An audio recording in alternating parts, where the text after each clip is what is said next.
What's going on, everyone? How are you doing today? I hope you're doing fantastic. And today we have an interesting topic.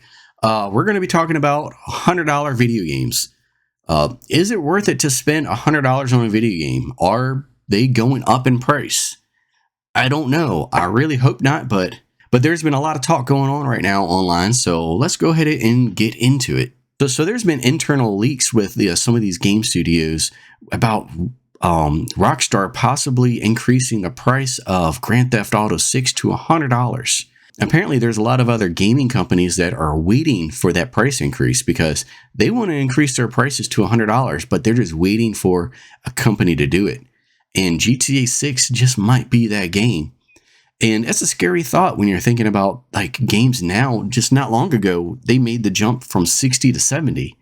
And there's a lot of talk online about, are $70 games even worth it? There are a lot of different opinions on one side or the other. A lot of people hated it. A lot of people didn't like it.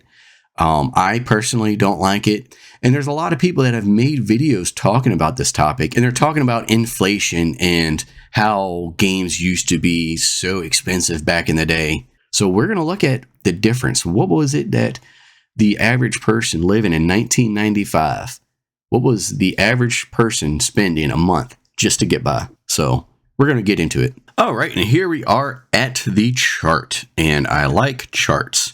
Kind of makes everything a little more clear because I am definitely a visual learner. So we're going to run some numbers here, and we're going to get an idea of the differences between today and, let's say, 1995. That's the number I got up here, because this is one thing that a lot of people like pulling up whenever they're talking about video game prices back in the 90s. How expensive video games used to be back in the day. How they used to be so expensive, and now video games aren't nearly as much as they used to. We spent so much money back in the old days on video games. Why can't we spend more money now on video games? And it's because of stuff like this. This is I believe a Sears catalog from 1995. And this has Killer Instinct, Donkey Kong Country 2, Punch-Out!, the regular Donkey Kong Country. Has all these old games, and it's got the prices on there. You see Killer Instinct, $87.98. Donkey Kong Country 2, $79.48, technically $80. And people always look at that and they're like, man, video games were so expensive. Because a lot of times in the 90s, when we were, playing these games, we were kids. We didn't buy them ourselves. Our parents bought them. So we didn't know how much a lot of these games were until we go back and we see these little pictures and screenshots online from these old catalogs. And then it's like, man, video games were really that much? And so people like to use this as the argument for why video games should be more expensive now than back then. They always bring up inflation too into account. And here we have dollartimes.com. So I got right here $80 on here. 1995 to 2025. Now with inflation, that equals $168. $168 is how much Donkey Kong Country 2 was when it came out. It was $168. You're like, I could not imagine spending that kind of money on a video game. And yes, while that is true, but here's we go back to the chart and we're going to run some numbers. We kind of make things a little more clear as to why things were so different in 1995 compared to now. So I've run some numbers. I got some numbers down, and one thing I do want to let you know is all the numbers here are all local. They're all for numbers within my area in the state of Virginia. These are the numbers that I have come across, because a lot of these numbers, when you start going even for today's age, but also going back to 1995 or the 90s, it's very hard to find numbers nationally. And a lot of times numbers nationally do not reflect how things are in your local area. So let's say rent. Rent in Virginia is going to be completely different than the cost of rent in, let's say, California. So that's why I'm doing this on a local level. You can try and do this for your state and just see how different things are. Some states may be better off than others, but this is for my state in 1995. We're going to start off with the hourly wage. So the hourly wage for a full-time employee, the average hourly wage was $8.17. You're like, man, that ain't much. Yeah, and that's true. It ain't that much when for today's standards, but that was 1995, completely different age. And we're going to go based off of gross income. We're not going to be putting into taxes, Social Security, healthcare, dental insurance. And we're not going to go into any of that stuff. This is just gross income alone, because it's going to be very difficult to run some of these numbers when it comes to the monthly income a full-time employee would make in 95 when you start taking into all that stuff into account, because everything is going to vary. Everybody's going to be different. So we're just going off of gross income. So if you're working 40 hours a week, a full month, your average monthly income is going to be $1,307 is your monthly income for a full-time employee in 95. And you're like, holy crap, that ain't much. And yeah, that ain't. That's what most people pay nowadays when it comes to rent. This is where things start getting really interesting when you're just talking about rent. And this is all the cost of living, except for down here. I got video games because, of course, this is what we're talking about. But here is just the regular cost of living, not including fun expensive, of course, besides the video game, not including fun expenses, not including going out to dinner, going to a restaurant, going to the movies, hanging out with friends, not doing any of that. This is just your regular cost of living. And this is something that a lot of people forget, and they don't think about whenever they're having this conversation of the price of video games now. Is it justifiable? But let's go ahead and put in some of these numbers here. The average rent that someone was spending in 1995, you will not believe this, and it was crazy. The average is $374 a month for rent. That is insane. That is insane. And you're like, okay, so that's rent. So, you got somewhere to live. And I'm running all these numbers based off of if you are a single full-time employee who plays video games, you don't have a family, you're not married, you're just single living by yourself. So this is going to put things a little more into perspective, like I said. So let's say you still need to get to work, right? You got to put gas in your car to be able to get to work. So in 1995, a gallon of gas, the average was $1.15. And the average gas tank for a vehicle is around 13 gallons is the average. So let's say you're filling up all 13 gallons in that. So you say $1.15 times 13 gallons. That comes up to $14.95 to fill up your car if you filled up and it was like on empty. Let's say you drive a decent way to get to work, so you got to fill up, once a week.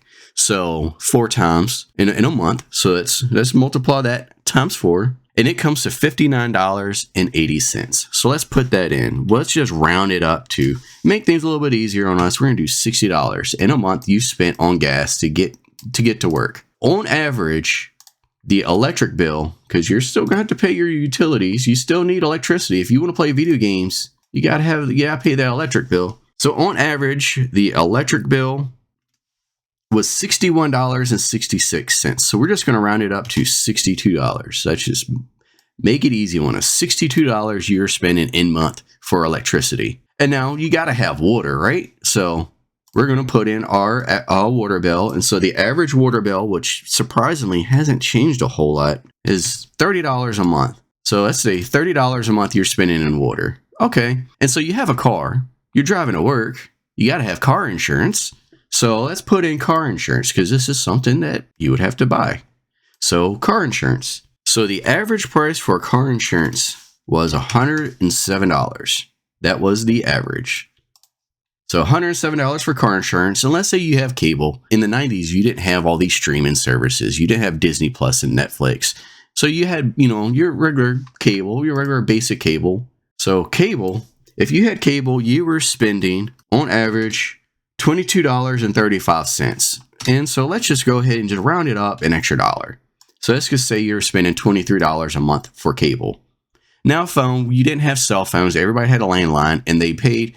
And on landlines, you paid by the minute. So on average, your landline phone bill in 1995 was $25 a month. So for groceries, there was a lot of stuff that I was finding online. It was making it difficult to really pinpoint an actual price for how much a normal person was spending for groceries in the 90s. Some of the research that I did find, I found an article and it said that the average price to fill up a shopping cart for groceries was $50 in the 90s. $50 to fill up a shopping cart. And like I said, you're a single person.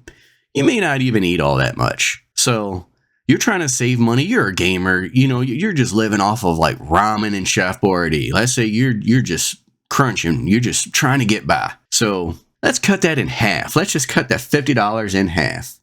So we're going to say you're spending $25 a week in groceries. Now, let's say you go to the store once a week. So 4 times a month. So that comes to $100 you're spending a month just on groceries alone. Now, in today's age, you pretty much need the internet just to play your video games. But like I said, this is 1995. You didn't have internet back then. So what we're going to do, we're just going to put a big old X right there. So we're not doing anything fancy when it comes to internet here and video games. Let's go ahead and say that you're going to go all out. You want to get Killer Instinct.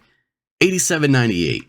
So we're going to round that up to, for fun, let's just say $90. You include tax and everything. And just for making things a little bit easier, we're going to say $90. We're going to go back over here and we're going to put in $90.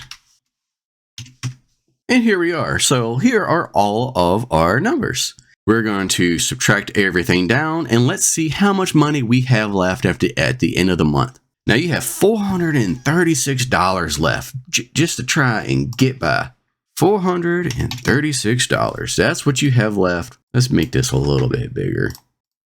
There we go. $436. That's what you have at the end of the month. Everybody likes talking about inflation. They like using whenever they're saying, oh, video games, they were so expensive. They were $190, just like what we proved not too long ago. We proved that Killer Instinct, when you take inflation into account, it was $190.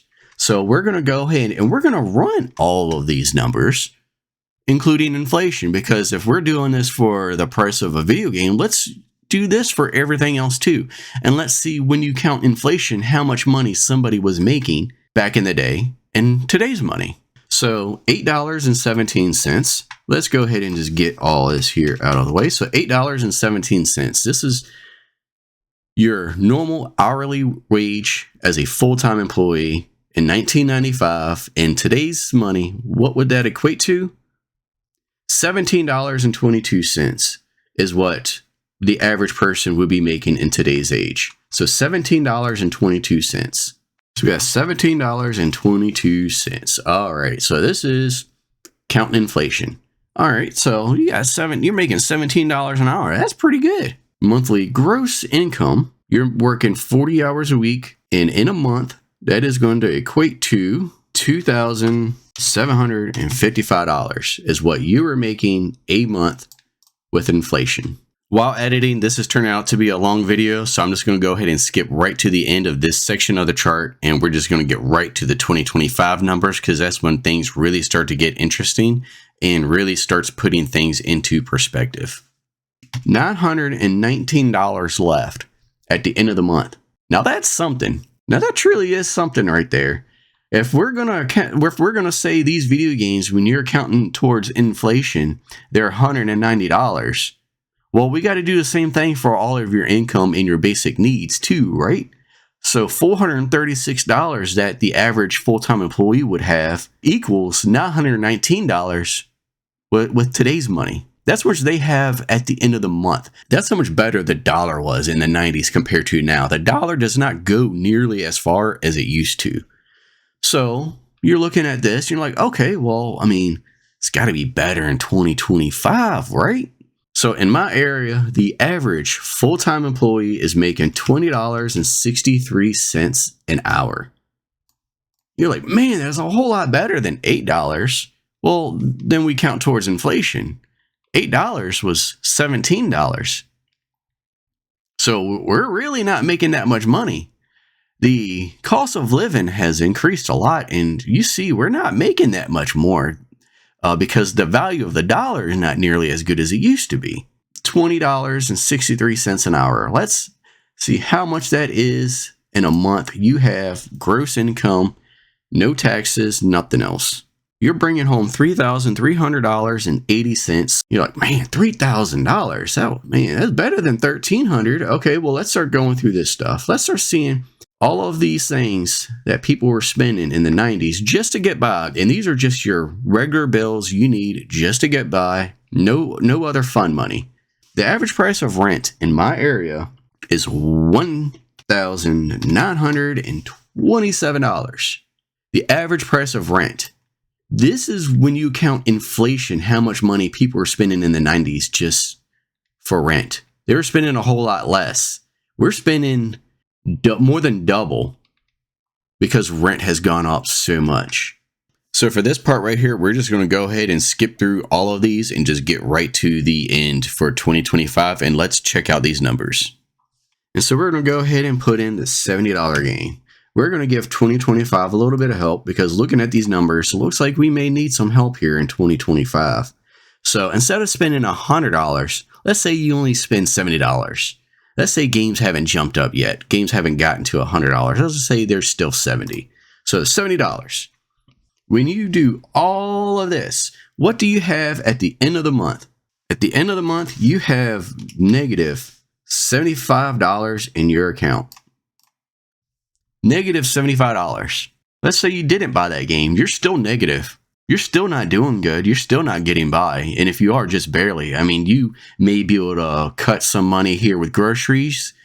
You know, you may try and eat a little bit less. Let's say you're just living on ramen. You're not getting anything else really. Like you're still spending. You still don't have that much money left. Now, look, if you look at these numbers here, in the 90s, there was more expendable income. You had more money at your disposal at the end of the month to spend. You don't have that now. And this is one thing that a lot of people don't think about. People don't have the money now to splurge and do all these things. And let's say you did save up for a few months. Let's say you did cut groceries here. Let's say you don't have cable. You cut a few of those things. I mean, because there's some of these things you could cut, like cable. You could cut that. That's $90. That puts you in the positive now. And let's say you're eating, not the healthiest food. So your grocery bill is still down. You don't have that much money. And so that $100 is going to eat almost everything. That $100 video game is going to eat almost everything. And that doesn't leave you with anything else. That's not including your Netflix account. That's not even including if you have PlayStation Plus. That's not including if you have Xbox Game Pass or if you are subscribed to Nintendo Switch Online. That's not including any of that. There is so much more in 2025 that you could include that the average person would be spending a month. And these are just the basics. These are just the basic things that the regular person is going to be spending in a month. And so when you look at all these numbers, why is it that $100 doesn't seem so great when it comes to the regular consumer?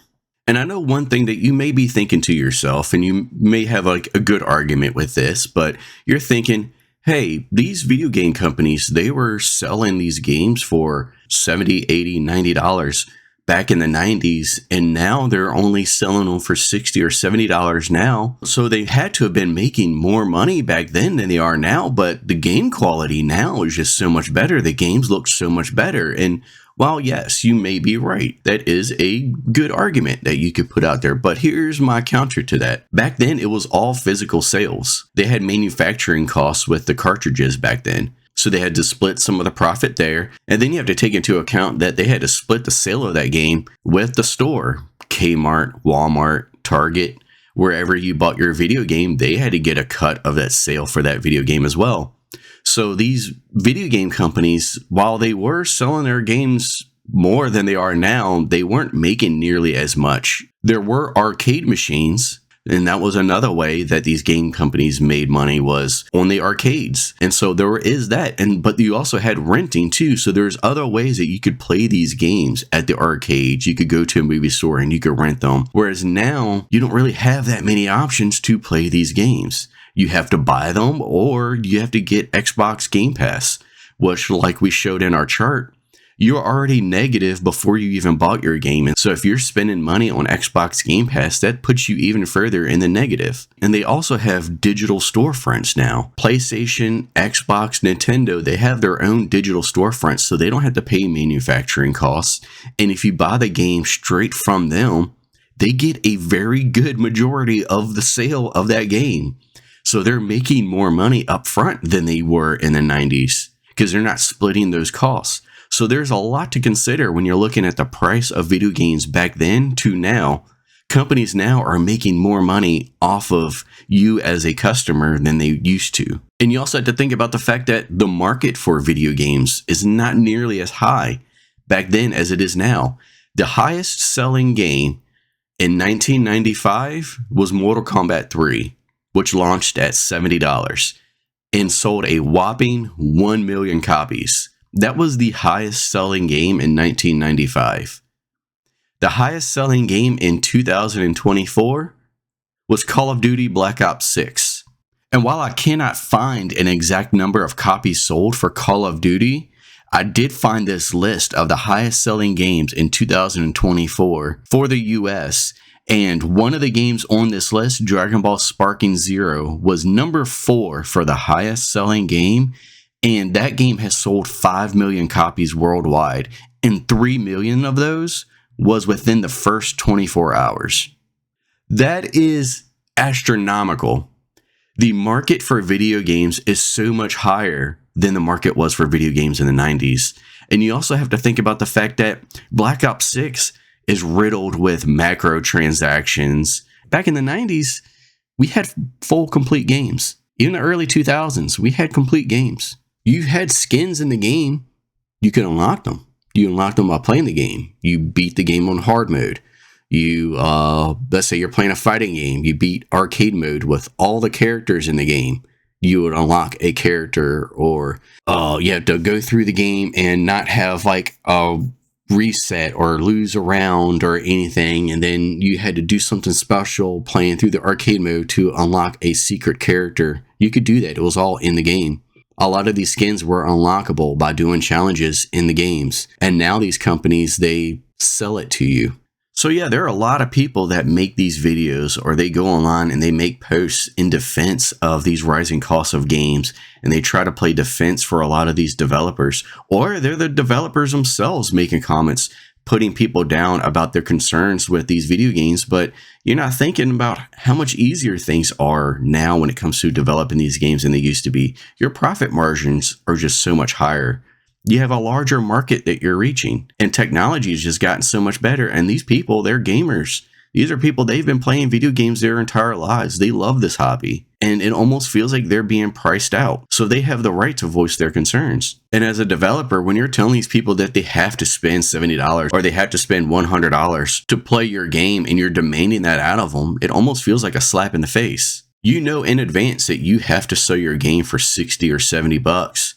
If you're spending $100, $200 million on a game or even more, and you're knowing that you have to list your game for 60 or 70 bucks, and you know you can't make a profit on the game, even if it sells really well, maybe you need to trim some of the fat within the company itself. Maybe it's not worth it for the characters to have realistic facial expressions and animations. Maybe it's not worth it to be able to see the reflection of your character in the water. Or maybe the mud on the ground doesn't need to look super realistic. Maybe you don't need all that in your game. Maybe that's just something you need to look at when you're developing these games. Is it really worth it? If you know that you're spending $200 million and you know you're not giving your customer a good quality product, and in order to even make a profit, you have to list it for $100 or more and have all this added DLC and everything, maybe you need to take a look at how you're developing these games and the budget you're putting towards them, and rethink your strategy, because it's not right to put these customers down and make them feel like their concerns are not valid. A lot of people, they talk about the ins and outs as far as the game development side. They pull up these images like I just showed of video game prices from the 90s. And when you put inflation into account, how much is it really nowadays? There are people that they go through and they show all this stuff and they talk about this stuff, but they never really talk about what's it like for the average consumer to get by on a monthly basis. What kind of income do they have? And they don't think how much better things were in the 90s, how hard things are now.